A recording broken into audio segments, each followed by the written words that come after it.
Trojans, welcome. It's that week, the weekender. USC versus Cal up at Strawberry Canyon. Could this be the last weekender? Do we have memories, Trojans? Memories that, for some of us, was before social media, thank God. A lot of stories. Got a game prediction and talking Cal Bears and USC Trojans this weekend on this episode of Trojans Talk on Tap. Go Trojans go, LBC pouring Cardinal and gold. The next man up is the next Heisman. Only bleed USC, yes we've been built to win. Catch roses while we ball all across the map. Too strong, fight on, it's Trojan Talk on Tap. Trojans, getting ready for this Cal preview. I'm very happy to invite a friend of mine, and we're going to call this a tailgate. This is going to be our preview of the Cal USC game. And I've got a Cal friend I'm going to bring on right now. He's an alum. He's a fan. He's very passionate about the Cal Bears. And so this is going to be basically a tailgate. For the next 30 minutes, we'll give you our take on what's happening with USC football, Cal football. So crack open a cold one. I think will sound better and look better if you have an adult beverage, whether you're watching this late Thursday, sometimes Friday, or perhaps before the game on Saturday. But I'd like to bring on my friend, Brian. Brian is a Cal fan and alum. Brian, welcome to Trojans Talk on Tap as we get into this perhaps last weekender, Cal versus USC. Hey, Rick. Thanks for inviting me. Great to have you on the show. Tell our viewers here how long you've been a Cal fan. When did you go to Cal? And why don't you share one of your favorite weekenders? Because I understand that Cal has like a weekender, comes down to LA where they're playing UCLA or USC. Is that correct? Yeah, most definitely. In fact, let me start. I've been a fan since I enrolled in the university, and then in 1983. Oh gosh. And for that, I'm truly sorry. I'm truly sorry. Sorry you've been suffering that long. Yeah, and and obviously I'm an avid fan. I spend too much time scouring the internet, looking at our future prospects and who's gonna be healthy and how we're gonna play. I get a lot of information from Bear Insider, and I got to thank Bear Insider people for what they do for our team. Anyways, I got to say, probably I first fell in love with college football on a game at USC. My dorm mates and I, when I was in college, we rented a Winnebago. We all chipped in. We took. It was supposed to be erasable paints, but we painted things on the side of the Winnebago. And what were some of those messages? Huh? What were some of those messages painted on the Winnebago? I can't say them actually. Go ahead, share them. Go ahead. And don't laugh. Your daughter may be in here with us, and the FUSC stuff, all kinds of stuff like that. And we took the road trip to Southern California, and making stops all along the way. The thing about Cal, a lot of Cal students come from Southern California. Yeah. So the students there are well represented. Southern California is well represented there. So we'd make stops at friends' communities on the way down, and then we got to the game. And it was a great party. We pulled our Winnebago next to all your Winnebagos, Vessi fans. They were actually quite gracious. You guys were having some bad years, I think, at that time. Toner was your coach, and everybody all the alumni were making cakes that would say "Fire Toner" on it, and we had a laugh with that. And so we had a great time out there. And I mean, that's what college football is all about. And that's what it is, man. You and I have been talking a little bit about it. Sorry. That's what we're gonna miss. This kind of road trip amongst our teams. It's gonna be hard for you guys to take the Winnebago to Notre Dame. Well, you're not going to Notre Dame. It's to Ohio State. Huh? Right. Yes. So I got a question for you. Do you remember by chance any of the beer that you were drinking on those road trips? I think we drank things like Stroh and Stroh Light and Strohs and I don't know, the cheapest beer we could get at the liquor barn. That's right. So hey, like I said, this is like a tailgate. We're going to preview. We got a great friend Brian here, Cal fan, Cal alum, and let us know what you're drinking tonight, Brian, because I bet you it's not Stroh's, knowing you. No, no. I am drinking one of my favorite beers called Lunch from Maine Brewing Company. It is a blend between an East Coast and a West Coast IPA. You get a whole bunch of hoppiness, but it's not as sharp and hoppy as some of those West Coast IPAs at the finish. And because of the 7% alcohol content, unlike some of those delicious double IPAs being made on the East Coast, this is drinkable all day. So Lunch. Cool, man. And yes, I remember some of those road trips back when I was in college. We did the same thing. We didn't have a Winnebago, but we would road trip up in somebody's car, and we had a lot of bad beer. And so now, with this being possibly the last weekender, I am drinking something from San Francisco, from the Bay Area. They actually changed the label. I don't like the label, even more so because it's just blasphemous that they changed the classic label to blue and gold. But I'm drinking Anchor, and I have a special toast. First, I'm going to toast to a good friend of mine who shipped me the beer. He's a college roommate of mine. He's out there. His name is Mike Gong, but he's known as the Bitch. Bitch, I love you, my friend. My friend Mike Gong just lost his father this week. So, Brian, raise a glass to Mike Gong's dad. God bless and rest his soul. And bless your family, Mike. Cheers. Mike sourced me the beer. He brought it down. He mailed it to me. So thanks, Mike. Appreciate you. This is the last weekender, and we were drinking, and I've been up there with Mike Gong and all of my friends who we call the Bitches. And I remember, I think this was probably 2004.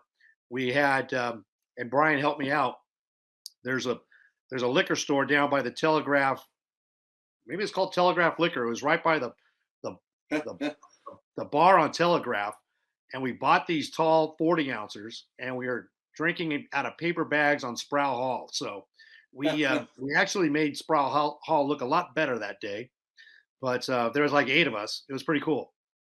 But great memories between the two schools. And let's get into it for, we don't know. We don't know when the next time we're going to play, because obviously Cal is going to the ACC. USC is going to the Big Ten. And when it comes to out-of-conference scheduling, it's going to be difficult to get these two schools together, because UCLA has more of a relationship with Cal, and Stanford and USC have more of a relationship. And, probably if SC is going to play Cal, most likely it's going to be at the Coliseum. And I don't know if Cal is really going to agree to that. So, and I know SC is probably not going to agree to go up to the Bay Area. So this might be one of the last games. But tell us a little bit about your team this year, Brian. What are some of the strengths? What are some of the weaknesses? I don't know if you have any strengths, but if you do, please share them with us. Well, give me a couple minutes here. Okay, so we were very hopeful as Cal fans that this season would be a better season for us. I think we all felt that we had more depth than we've had before. We had the return of some of our defensive linemen, so we thought we were going to be more stout up the middle, and our NIL program was fairly brisk. We landed a top 20 transfer class, and our secondary looked like it was going to be elite. We brought in a quarterback in Jackson from TCU. It was the quarterback our new offensive coordinator wanted. It was the target that he wanted. And then we had a new offensive line coach in Blesh. And so we were promised that our failing offensive line would be better, because they were just awful last year. And unfortunately, as many people like to say, having two quarterbacks is like having none. So when we went through camp, we ended up having three quarterbacks that seemed to be getting the job done. And since that time, we've seen all three of them. And we've landed now on Mendoza, who was our third string quarterback. And he seems to be seeing the field a little better than the other quarterbacks. He studies a lot. He learns fast. The team likes him. He's very well liked, very personable. And so here we are now. We have a defense that isn't even remotely as stout as we thought it would be. We're giving up more points than you guys are by only a little bit, which is saying something. And you guys are ranked 107. We're 105. We're both getting over 30 points a game. So this is going to be charity. This is basically like flag football from a defensive standpoint. It hurts, but and this is what's kind of unbelievable is Justin Wilcox is a defensive-minded coach, and usually Cal has a strong defensive team. What seems to be the challenges this year? Is it the personnel? Is it due to transfers out? Is it injuries? What is it, Brian? What do you think it is? Well, I think I didn't get to it, but we're still suffering from an inability to put pressure on quarterbacks, number one. And that doesn't speak well for us against you guys this weekend. I think we're going to need to put some pressure on your quarterback. We've had injuries like any other injury. Don't get me wrong. Our leading tackler, Sermon, is out, our linebacker. But we've got some people that can step in and take their places. But I think we're trying to figure that out as well. Where did it go? Why is our defense not what we thought it would be? But I think a lot of it lies right there on our inability to put pressure on incoming quarterbacks and at the line. Yeah. And if you don't put pressure on the quarterback in this league, you're going to have challenges. And that probably explains why Cal's defense is ranked the way it is. Same with USC. USC has got different issues. We actually can rush the quarterback, but we have tackling issues. We have turnover issues. We have just giving up too many chunk plays. But yeah, this Pac-12 is loaded, and that's what's crazy about the Pac-12 is you and I have been watching it for a long time since it was the Pac-10. It's always been a great conference with outstanding teams that had national respect. Unfortunately, due to the inability of some leader or quasi-leader with the name of Larry Scott, he destroyed this conference along with some university presidents and a gentleman by the name of Michael Crow at ASU, and the TV networks, pretty much like Black Crows, dismantled the trash that was become to know the Pac-12 and the burning flames from the dumpster fire, fanned and fueled by the Pac-12 officials and Larry Scott's inability to do anything while he was on his yacht, and then spending millions of dollars in San Francisco on too much office space and his Lear jet. So I digress. I wonder if there's a team in the Pac-12 that doesn't have the same comments about Tennis Larry, Yeah, Tennis Larry is legendary. Champagne Larry, Champagne Nuts and Larry. But tell me, what do you think the key is going to be for Cal to stay in this game? I noticed that you're wearing a special jersey. This is a special game for those viewers that might not know in Southern California or California. We got a lot of viewers also from out of state. Share with them, Brian, why this game is very special to Cal fans. Thank you. Actually, thank you for bringing that up. Actually, this is a Joe Roth jersey, and so for some of you more casual USC fans, you probably wonder why we wear UCLA colors every so often when we play you guys at our home. But it's actually a tribute to one of our beloved players, Joe Roth, who in the mid 70s he was a quarterback that was sitting on the bench, and he got his name called and stepped in, and Cal that season had a great season, tied for the Pac-8 championship, and he went into the following season, which I think was about 1976 or 77. It's before my time, and he was a Heisman candidate. We had great things expected for our season, and as the season went on, his performances weren't really up to what he had shown before. By the end of the season, or at the end of the season, he announced that he had melanoma that was lethal. It was uncurable, and he had suffered through that through the season and played through it. He continued to play his obligation bowls. He went and played the Tokyo Bowl, and continued to sign autographs for all the young kids and be an ambassador for the sport.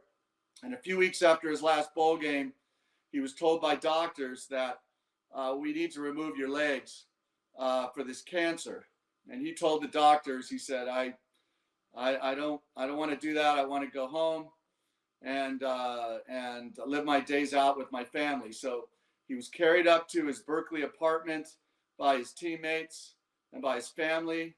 And a few days later, he was carried back down those same steps as he had died the way he wanted to die. And so this jersey, number 12, is the only jersey that Cal has retired. It's a tribute to Joe Roth and his spirit, his competitiveness, and there isn't a Cal fan that probably doesn't love that lore. So we're going to be wearing this weekend. We're not going to be wearing these jerseys. I think, from what I understand, Cal's going to reinvent the whole Joe Roth thing as we move to the ACC. But we are going to be wearing helmets that are representative of the Joe Roth time. So you're going to see the Block C helmets this weekend as we play USC. So, That's a great story, Brian. Thanks for sharing that. Here's the Joe Roth. Joe Roth. And living life obviously on his terms. And let me tell you, Trojan fans out there, we know how hard Cal plays. This game means so much to Cal, playing USC and playing UCLA. And I wasn't really worried about this game, Brian, going into the season. I was, because I thought it was a trap game, because I expected USC to be 8-0 going into this game. But really, I predicted they would beat Notre Dame and Utah. And then coming off of two physical back-to-back games, having to travel up to Berkeley before finishing the season at home versus Washington, on the road against Oregon, and home against UCLA, it's a natural letdown game because they don't give much respect to Cal. And now going into it, I am worried. I'm more worried because of what's happened to USC the last 2 weeks, and bad things happen. And you take a look at, we kind of talked about the defense. Both of the defenses are giving a lot of points, but USC last year was one of the leaders in turnover margin. And if you look at turnover margin this year, Cal's tied for 40th, basically a quarter turnover a game in the plus category. And USC is below zero, tied for 70th. And a lot of that came at Notre Dame. And they turned the ball over, gosh, I want to say 7 times, if I'm adding up correctly.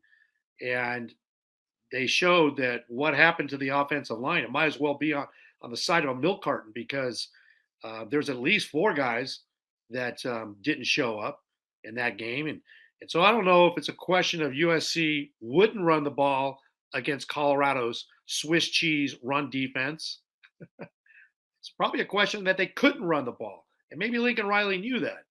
And so that's what's a little scary to me is what's going to happen at the Cal game if USC turns this ball over. Bad things can happen. And what's the morale like after getting knocked out and getting embarrassed 2 weeks in a row?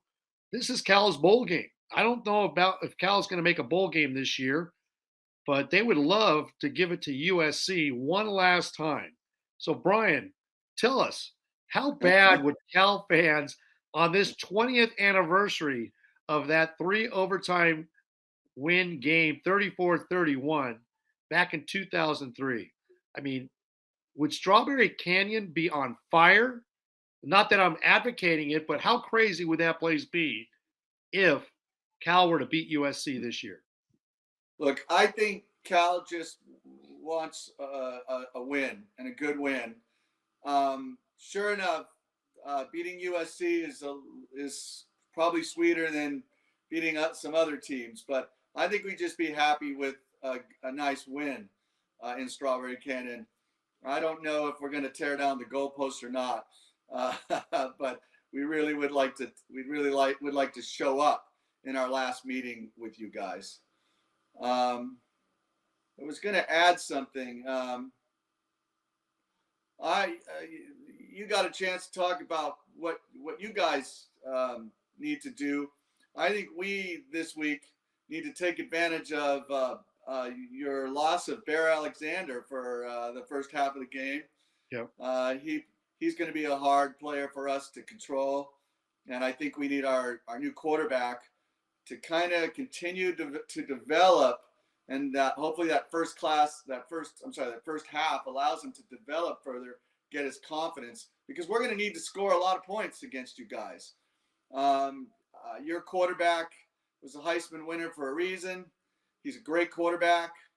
If we don't find a way to put some pressure on him, he's going to chew us up. And even if we put some pressure on him, you guys are going to get some points on the boards. I don't think anybody would dispute that. So we need to find a way to get some points on the board and to limit some of your points. And certainly the turnovers will go a long way. One guy I totally respect and fear, but I don't know how healthy he is Jaden Ott, your running back. We've given up a lot of explosive chunk plays. What is his health like, and is he expected to play in this game? Yeah, from my understanding, he's expected to play, but we haven't seen a big drop-off between him and Ifonse, the Montana State transfer this year. Ifonse's been doing a great job as well. He's extremely tough to get down. I think, we've got a good running back room, and even our third and fourth running backs are not without merit. We've got Streetick and the Jet. So I think we are gonna run on you guys, and we are gonna get some run yards. I'm confident of that. Well, I think that's the key. Like you said, you got a stable of 4 running backs. If Cal is successful at running the ball and breaking off some chunk plays, which USC is prone to give up, and you can control the time of possession and keep that ball away from USC's offense and Caleb Williams, that benefits you. And you basically force Lincoln Riley and Alex Grinch, stop the run. Let's see you stop the run. Because if you can't, we're going to keep on running it. And we'll mix a little bit for Mendoza and to keep the defense honest. But it's not like you're going to have to put the offense and the number of points scored on Mendoza's shoulders. Would you agree? Yeah, most definitely not. He just needs to manage the game and make a few plays when he needs to make those plays. We're definitely, the game is not going to be on his shoulders. You're precisely right. Trojans and fans out there of the channel, thanks a lot for tuning in. We are going to be continuing, but if you like the new LBC Trojan channel, thank you very much. Have over 400 subscribers in this first month. Please hit the like button, share and subscribe. Share it with your friends. Also, if there's anybody out there, there's a few more games this year versus Washington on November 4th, Oregon November 11th, and UCLA on the 18th. If you are a fan out there and you would like to come on to this preview tailgate enjoy your favorite beverage, share it with the crowd, and do a preview of your team. Drop it in the comments or DM me on Twitter. You can follow me on Twitter at LBC Trojan. Would love to hear from you. Brian, getting back to the game, I think one of the keys that USC has to feature or look at when they're on offense is Cal's secondary. I think Cal's secondary is challenged. I think they are beatable. You know, the combination of not getting pressure on the quarterback. Talk to me a little bit about the Cal secondary. You know, well, okay. The secondary is actually, I think they've underperformed a little over our expectations this year, but our secondary is actually quite stout, quite reasonable. You know, we again built up the secondary with transfers from San Diego State, I think McMorris and other players. I don't think our secondary is our problem, as I said. I think if you leave a quarterback in the pocket for as long as we've left them without any pressure, anybody's going to get open. People are going to get open. So I really don't think our secondary is the problem. Okay, so it's more of the defensive line, the front seven, putting pressure on the quarterback. Is that what you're saying? I really believe that. Yeah. Okay. And we've seen that. Yeah. Teams that have been able to put pressure on your quarterback have been the most successful.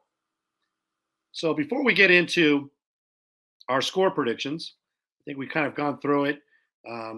Really, it's going to be a question of, I guess, who outscores who. But let's talk about, we talked about the weekender a little bit. Let's talk about one of your favorite games in this rivalry. Is there a year that you can look back that was perhaps the most memorable between Cal and USC? It's really hard because there's been some great games. But I hate to say it, the game that I probably, well, gosh, this is really tough. Okay, I'll make it fast. 2 games. Okay, number one, that game in 2004 that we lost to you guys when Aaron Rodgers was the quarterback and he went 23 for 23 on his first passes. So he didn't have a failed pass until his 24th attempt. We dominated the game statistically. Our offensive numbers were twice of what yours were. You had some special teams successes, which kept you guys in the game, and we ended up being behind, and on the 9-yard line, I think it was, or something like that. You know, and 4 downs, Aaron Rodgers just couldn't punch it into the end zone. I mean, that was an exciting game. You guys were, I think, number 3 in the country or something at the time. We were an undefeated team as well. We went on that season to have that only blemish on our season record, which has since been stricken because USC's had to abandon 7 wins that season for some reason, which you can explain to your audience on a later cast. But nonetheless, it was a great, exciting game. I mean, I remember that I was with some Cal friends. Some Cal and SC friends, and we watched that one on TV. And then, I said I'd be fast, and I wasn't. And the second greatest game, I got to tell you, yours truly, you over there, you Rick, invited us to an SC game. Right, it was before COVID time, and I was with my wife, and we had a great tailgate out there. We said on the beautiful lawns out there by the Coliseum, and we went to the game. And I remember, you graciously had nice season tickets and great seats, and we were kind of losing in the first half. And so I think the first half went it was getting close to the first half. I said, let's get up for a little while. I went with my wife. We went and got a beer, and we were watching some of the TVs, and all of a sudden Cal started catching up. The next thing I knew, we were ahead. And so I'm like, honey, man, we got to get back to our seats. So I run back to the seats and watch Cal. And I felt, in one sense, it was it was great to have another Cal victory. It had been a while since we had a Cal victory, especially at the Coliseum. The other part of me felt bad because I know how much you love the Trojans, and here I was happy and cheering, and I had to see a friend's team lose. So I did feel bad about that, but it still didn't outweigh how great that game was. Well, let me just say, you're one of many fans out there from other teams that love Clay Helton. And that night, you were loving Clay Helton. I mean, I'd like to think that you guys might owe us because that helped you get rid of Clay Helton. A loss to Cal at the Coliseum. I mean, come on, huh? That had to help you guys get rid of him, huh? Well, it took another 3 years, so. But anyhow, get back to that 2004 game. Yes, that was an epic game. I was there. I'd never heard the Coliseum so loud. I'm not going to get into it. We can do it in another episode. All I'll say is Cal Berkeley, you guys are anti-establishment, and the NCAA is a farce governing body. So, you know what? You could say that game didn't happen. They took the games away. But you being a Cal Berkeley guy, you should know they are the devil of the NCAA. It's anti-establishment. They are not a legitimate governing body. And I'll leave it at that, Brian. We were undefeated. We were undefeated that season. We were undefeated. Yeah. I mean, and you know what? And we can put a whole nother show as to why we didn't go to the Rose Bowl that year either, huh? That's like saying that USC outperformed Utah, but at the end of the day, Utah beat us. We might have had more yards in all those games combined, but we're 0-3 versus Utah. It's scoreboard. In the books, USC didn't win that game. Yeah, well, you know what? That game. It's not in the books, huh? You know what? Come on. Hey, you guys burn buses and trees up there, and you burn a lot of other things too. A lot of good weed, from what I understand. So, Brian, I don't know what you're smoking or what you smoked, but you know what happened that game, and we'll leave it at that. It'll be another episode. But we're going to give our score predictions here in a second. But last thing is that, you know, we are going to different conferences. You guys going to the ACC, us going to the Big Ten. And this beer that I'm having, Anchor Steam, was actually bought by Sapporo.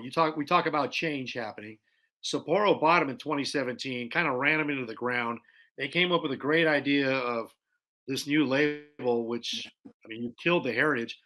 Being in the craft beer industry, Anchor Steam was ironically understood. It's a steam beer. It was the first craft beer that started the whole craft beer revolution. Fritz Maytag bought it in the 60s and turned it into the company that it became. And isn't it ironic that they drove the brand into the ground? They bought it for some $85 million. And then in September of 2022, they said, you know what? We're going to go buy Stone Brewing. And ironically, Stone Brewing is the athletic sponsor of USC, of USC Athletics. And they became the sponsor in 2021. A gentleman by the name of Greg Cook, an 87 USC grad, started Stone Brewing. And he sold them to Sapporo. So who knows what's going to happen to Stone? Just like who's going to know what's going to happen to Cal going to the ACC and what's going to happen to USC going to the Big Ten. It's all up for debate. Wouldn't you agree? Yeah, I mean, I can't help but believe this is all just a stepping stone anyways to a bigger merger anyways. But yeah, who knows what it's going to be like for us in each of these divisions. They seem a world away at this point. Yeah, but we still love our college football, and we can still talk smack about each other, and that's what's great. And I'm going to leave it at one last story. So USC's won a lot more than Cal has. They're the gutty little bears to us Trojans, and what go ahead and throw out some names. Brian, I want to give equal time here, but how would you characterize the USC Trojans by the Cal fan base? How do we characterize the USC Trojans? I mean, you mean you I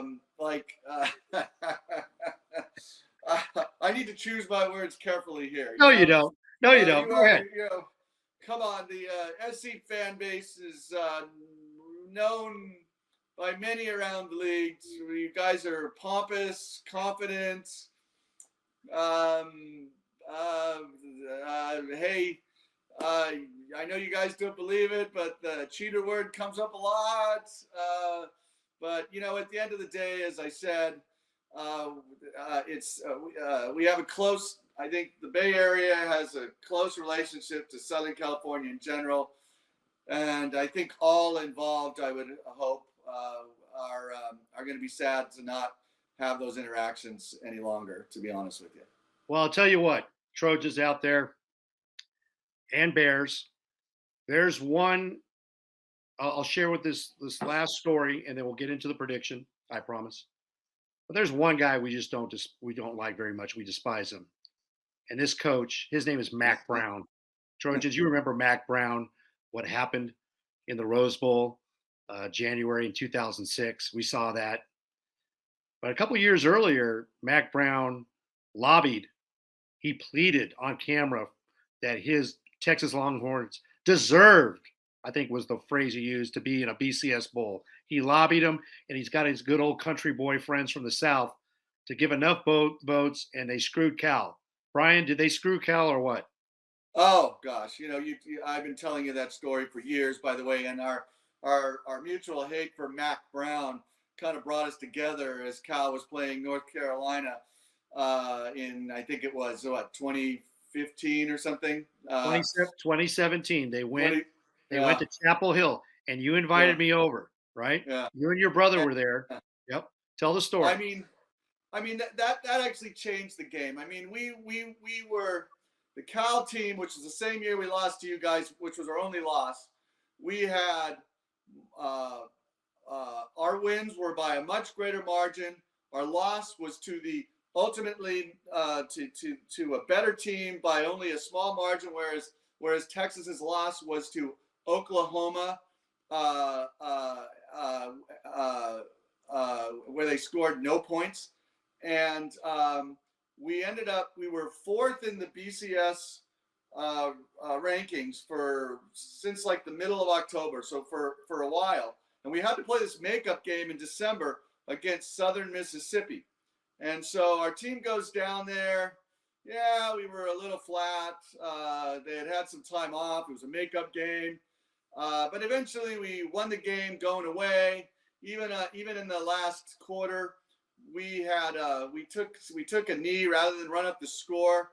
And so then, meanwhile, Mack Brown's like yapping and begging with all the Southern coaches and begging and telling everybody that Texas just missed it the year before. These poor kids, they need to be in the BCS this year because they missed it last year. And we played tougher teams when clearly if you just, all you got to do is look at the wins and the scores that year between the two teams. And then miraculously, Texas moves up multiple points in the coaches poll, and in some weird computer glitch, Cal ends up behind Texas, and now we're fifth in the BCS, and we don't get to go to the Rose Bowl, which wasn't really a Rose Bowl, but as Cal fans, since the last time we were at the Rose Bowl was 1959, we would have taken that. We really wanted that Rose Bowl. And after that, quietly, our Jeff Tedford, our coach, who was unfortunately kind of quiet while Mack Brown was doing all this lobbying, he quietly made changes so that now the coaches can't vote in anonymity because everybody knew that something funny had gone on here that wasn't right. But because the coaches their votes were masked, nobody could call anybody out and say, look, how come you voted Texas 8th and now you have them down as number 3 in the nation or something, So they made some changes in college football as a result, but I'll still not like Mack Brown and his dirty knee pads, I love it. So fast forward to 2017, and Cal was opening up the season at North Carolina, and Mack Brown was the coach. And if you remember, you invited me over, you and your brother were hosting. And real quickly, Trojans, the Bears were down, and it wasn't looking good. And we were all rallying because we hated Mack Brown for the story that Brian just so eloquently described. And we wanted to give it to Mack Brown. And Brian and his brother, I mean, I started seeing their heads down, and they couldn't believe it. I'm like, "Hey, we're still in this game. Come on, keep your head." They're like, "Hey, you don't understand. We're Cal," and so his pompous, arrogant USC fan said, "Come on, you guys are in this game. You gotta sack it up. You gotta believe in it." And oh, it was like Schleprock. Oh, Hey, woes and whoa. And I so don't want to hear about it.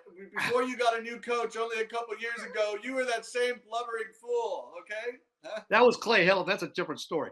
Well, So what I said, I think it went something like this: we got to get a rally beer. So we each poured a beer and we rallied. And did Cal take off and beat North Carolina after oh that point, yes, and right? yes they did, and it was a The birth of great the day. rally beer. All right. So hey, it took some pompous, arrogant USC fans to change your mindset, and we screwed Mack Brown. And then they came to Berkeley the following year, and you beat them again. And in 2017, Ole Miss came to Berkeley, and you beat Ole Miss. So Fine. Berkeley Bears, man, let me tell you, that rally beer started something, Brian, didn't it? I gotta Admit it, say, Brian. I Admit it. appreciate Admit your it. So energy. you're I Cal appreciate faithful. your energy. Admit it. Huh? Admit it. Yeah. You got to have a little bit of arrogance in you and belief in your team. I think sometimes as Cal fans, when we start feeling good about our team, things just fall apart. So it's really we always have to have tempered expectations. I wish it wasn't that way, but your energy was definitely welcomed that day, and it always is welcomed. We that was great, man. We gave a big old fu to Mack Brown. Karma, Mac. Karma. I know. So hey, let's get into it, Brian. We've talked about it. We've talked about a lot of things. Appreciate your time, your passion for Cal. What do you see the final score on Saturday up at Strawberry Canyon, 1 p.m. The last time for USC, thank God, on the Pac-12 Network. Don't know if this is going to be the last time for you guys on the Pac-12 Network, but what is your score prediction, Brian? Okay, so this being the last game, we're up at Strawberry Canyon, Memorial Stadium. You're losing. You lost Bear Alexander for a half. I think Cal's going to take this one 35-31. Okay, I think I heard 35-31 Cal. Is that correct? That is correct. Okay. I had something similar. I'm going to tell you right now, I'm kind of feeling like a Cal fan. I don't have a lot of confidence after watching like the last, but I'm going to believe that we're going to pull out a close one. And I have it 38-35 USC. So this is going to be close. And we got to have a little wager here, Brian. Loser has to buy beers. Do we want to name a location or a location to be named later? I'll do that for this year. I will do that. We'll pick a local pub, and I'll tell you what. You're looking beautiful in that Joe cap. I mean, I'm sorry. Joe Roth. Joe Roth. I'm getting my Cal quarterbacks all mixed up. But I'll tell you what. We'll go out. We'll have beers at a pub to be named later, and you got to wear a USC jersey if USC wins. Cal wins. I got to wear that Joe Roth jersey. What do you say? Fair enough. I'll do it. All right. There you go. I love it. Nervous, but I'll do it. Huh? Yeah, let's do it. Hey, Brian, it's great to have you on the show. I enjoy your enthusiasm, your love, and your passion for Cal. We've gotten to know each other as great friends over the last decade. Thank you for introducing me to Pat Poland. Brian and I also golf a lot, and he recommended me to Pat Poland, who is a golf teacher. He's a golf pro out here in Orange County. He also happens to be an offensive lineman for the Fighting Irish on the 1973 team that beat Bear Bryant in the Sugar Bowl for the national championship. So what an amazing guy. And I thank you. And that's kind of the special relationship that Brian and I have. Cal, USC, there's a lot of stories out there. We've had a few beers and a few good beers too. So no more Strohs, no more Maestro, no more bad beers. Brian, good luck to the Cal Bears. I hope it's a great game. I'll be watching. I know you'll be watching, and look forward to the game. And thank you for joining us here on Trojans Talk on Tap. If you're new to the channel, thank you for joining. Throw your comments down in the comment section. Throw what you think the final score is going to be, and appreciate you. And fight on.